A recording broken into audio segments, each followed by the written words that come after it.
Bienvenidos al Museo del Suelo. Hoy hablaremos de la biodiversidad del suelo, aunque antes debemos saber qué es. La columna que yo a mi espalda representa los distintos estratos del suelo, conocidos como horizontes. El suelo surge de la materialización del material parental, tanto a nivel físico, gracias al aire y a la presión, como a nivel químico, por la acción del agua y de los organismos vivos. Con el tiempo surgen horizontes con características únicas, identificables por sus colores en la columna. Enfocándonos en el tema de hoy, nos centraremos especialmente en los horizontes O y el horizonte A. Estos dos horizontes son los más ricos en biodiversidad. ¿Sabías que en una cucharada de suelo conviven alrededor de 10.000 microorganismos?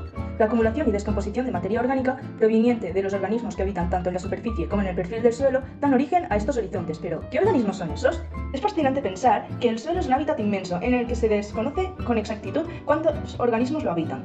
Y aún así, se estima que es muy probable que albergue más del 59% de las especies del planeta, según estimaciones en estudios recientes. A continuación, os hablaré un poco de los distintos grupos de organismos destacando sus funciones más importantes. En primer lugar, las plantas son clave. Se estima que existen unas 537.000 especies distintas de plantas, de las cuales 470.000 habitan el suelo. Estas contribuyen significativamente a los aportes de materia orgánica mediante la caída de hojas, tallos y raíces muertas. Además, sus raíces secretan exudados que estimulan la actividad de microorganismos y estabilizan el suelo, evitando el splashing de las gotas de lluvia y creando agregados que reducen la erosión y mejoran su estructura. Por otro lado, la diversidad de hongos del suelo es una de las más altas en comparación con la diversidad global en la Tierra. La importancia de este grupo radica en su función como degradadores de la materia orgánica del suelo, haciéndolo accesible a otros organismos. Además, algunos hongos están involucrados en la fijación de nitrógeno y otros procesos bioquímicos o forman asociados, llamados micorrizas, con las raíces de las plantas. Finalmente, el micelio retiene el suelo y algunas especies producen compuestos antimicrobianos con propiedades antibióticas. Las bacterias del suelo son esenciales para la descomposición de materia orgánica y liberación de nutrientes. Se estima que existen más de 430.000 millones de especies que habitan el suelo, participando en los procesos de mineralización de la materia orgánica y en la nitrificación y desnitrificación del suelo, contribuyendo así a la disponibilidad y circulación de nutrientes. Además, juegan un papel vital en la formación de microagregados. Los nemátodos, por su parte, pueden ser detritívoros, parásitos o depredadores de bacterias, hongos u otros nemátodos, contribuyendo al ciclado de nutrientes y al control populacional de otros organismos. Además, al ser sensibles a cambios en el ambiente, son indicadores de la calidad y el estado ambiental del suelo y su ecosistema.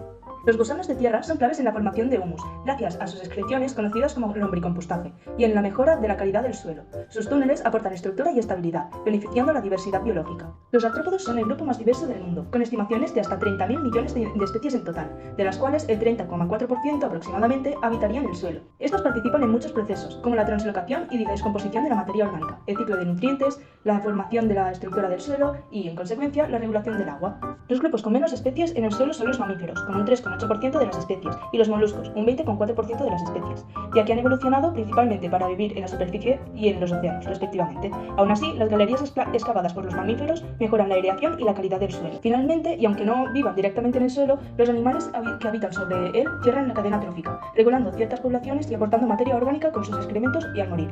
Además, los grandes herbívoros pueden erosionar el suelo con su actividad. Cada grupo desempeña un papel único en los ecosistemas del suelo, proporcionando servicios esenciales para la vida. Además de las funciones específicas de cada organismo, también es crucial entender qué funciones nos interesan como sociedad. La formación de materia orgánica es esencial para los ciclos como la mineralización y el secuestro de carbono, contribuyendo a un suelo sano y fértil para la producción agrícola. La biodiversidad también es clave para mantener una buena estructura y porosidad del suelo, contribuyendo así a la seguridad alimentaria y al agua potable. La pérdida de biodiversidad hace que el suelo sea menos resistente a plagas y enfermedades, perdiendo capacidad para absorber contaminantes. Sigamos por aquí. Como podemos observar en este cuadro, tenemos diversas causas de pérdida de biodiversidad del suelo. La mayoría son antrópicas, como la contaminación, la deforestación o el cambio en el uso del suelo, aunque también las hay naturales como los incendios forestales o las fuertes lluvias que acaban erosionando el suelo. En estas columnas encontramos distintos grados de usos y de degradación del suelo. En este primero podemos observar un suelo bien desarrollado que es capaz de sostener una explotación forestal. Si nos acercamos un poco podemos ver el estado del suelo. Como podéis ver, este suelo parece que está formado por pequeños agujeros, llamados microporos, y por agujeros más grandes como la madriguera de Alfred, nuestro ayudante topo. Se trata de un suelo sano y esponjoso, gracias al aporte de materia orgánica de las plantas, los gusanos y hasta de las bacterias que habitan en él. Como se trata de un suelo en el que no se usa maquinaria pesada ni pesticidas de ningún tipo, tiene una gran variedad de organismos que ayudan a que tenga una buena estructura.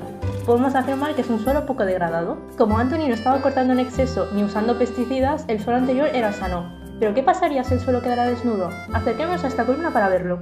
La primera diferencia que podemos notar es que el suelo es de un color mucho más claro. Esto es debido a la falta de aportes de materia orgánica. Finalmente, la simulación de lluvia nos permite ver que las gotas arrastraron las partículas del suelo y harán que este sea mucho más delgado debido a la erosión. Todos estos factores hacen que el suelo sea menos habitable por la micro y la mesofauna, lo que a su vez hace que el suelo pierda porosidad y se compacte. En esta última columna veremos un suelo que lleva muchos años siendo usado para el cultivo, arrándose de forma regular y con maquinaria pesada. En este suelo se ve que hay mucha menos porosidad, no hay agujeros grandes y hay muy pocos agujeros pequeños. De hecho, si nos fijamos bien, veremos que hay algunas partes donde el suelo está totalmente compactado. Este suelo se ha usado para el cultivo durante mucho tiempo y con técnicas poco respetuosas con el mismo, como el uso de maquinaria pesada que compacta el suelo y hace que a los organismos les cueste más agujerearlo para moverse, o el uso de pesticidas y plaguicidas que matan a los organismos que los habitan. Hasta ahora hemos hablado del suelo y de la relación que hay entre su calidad y la biodiversidad. A partir de aquí, mi compañera os explicará la gran importancia de preservar la biodiversidad. Sí, gracias. Como ya sabemos, la biodiversidad del suelo tiene un papel muy importante en el ciclo de los nutrientes, gracias a los diferentes organismos que lo habitan. Además, estos provocan bioturbaciones, que son procesos ecológicos y geológicos que desencadenan una serie de efectos como mejorar la estructura del suelo al crear canales y galerías, mezclar sedimentos alterando la composición y oxigenar el suelo por estos movimientos. Pero estos no son los únicos beneficios que aporta la biodiversidad, ya que un suelo sano participa en el secuestro de carbono, que es un proceso natural mediante el cual el carbono atmosférico es capturado y almacenado en el suelo, en forma de materia orgánica.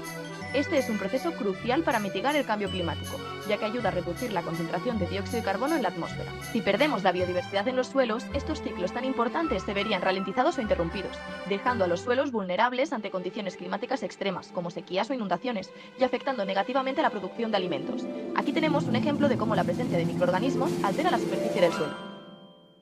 La biodiversidad es crucial para una producción agrícola de calidad y en cantidad. Por eso mismo, una pérdida de esta puede impactar directamente en la producción y en los ingresos económicos de los agricultores, sobre todo en áreas rurales donde la agricultura es la principal fuente de ingresos. Además, una pérdida de la biodiversidad conlleva una degradación del suelo, y cultivar en un suelo degradado lleva una serie de gastos adicionales en pesticidas o fertilizantes, para poder seguir manteniendo la producción y no romper la cadena de suministro de materias primeras. La pérdida de productividad agrícola y la degradación del suelo por un manejo poco sostenible o por condiciones ambientales también puede desencadenar en problemas sociales como la migración forzada de comunidades que tengan gran dependencia de las tierras de cultivo, en busca de mejores condiciones de vida y de un sustento económico en otras áreas. Las consecuencias de esta situación las podemos ver en Sudán del Sur, donde la pérdida de la biodiversidad del suelo y el impedimento para poder cultivar ha llevado a abusar de pesticidas y fertilizantes, contaminando las aguas y degradando los pastizales, esenciales para las comunidades de pastores, provocando grandes desplazamientos de personas que abandonan sus hogares en busca de mejores condiciones, pero acabando en campos de refugiados y en condiciones de máxima vulnerabilidad. El caso de Sudán del Sur no es el único. Tenemos también el ejemplo del delta del Níger, en Nigeria, donde una explotación petrolera ha contaminado aguas y suelos, degradando la biodiversidad de estos y provocando la movilización de los hogareños en busca de mejores condiciones de vida y de salud. Por lo tanto, la pérdida de biodiversidad puede desencadenar una serie de conflictos sociales y económicos que afectan a comunidades locales, regiones y países en general.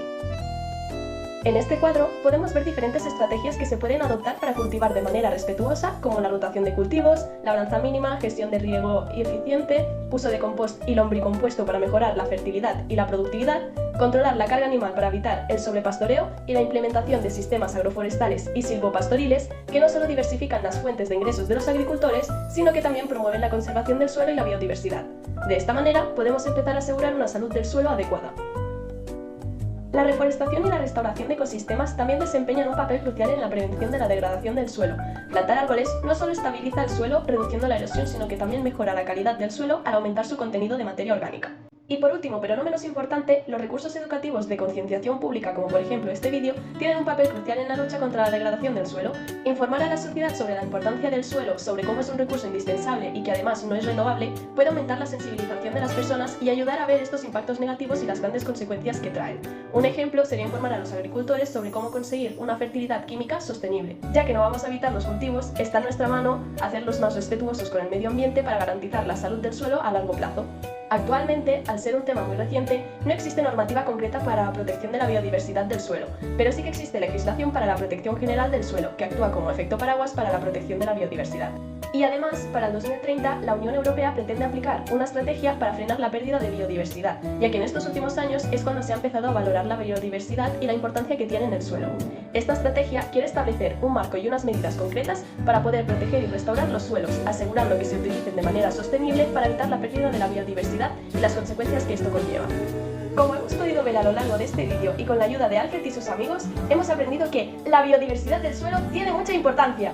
no solo ayuda al funcionamiento de los servicios ecosistémicos del suelo, como la fertilidad, el ciclo de los nutrientes, la filtración del agua, evitar la degradación del suelo debido a condiciones extremas, proporcionan alimentos de calidad, funcionen correctamente, sino que también ayuda a mitigar el cambio climático, llevando a cabo la función de secuestro de carbono. Por esto mismo, su protección para evitar la degradación y la pérdida de biodiversidad son puntos claves si queremos tener suelos sanos en el mundo. Esperemos que os haya gustado. Y que volváis al Museo del Suelo Para seguir aprendiendo juntos. ¡Adiós!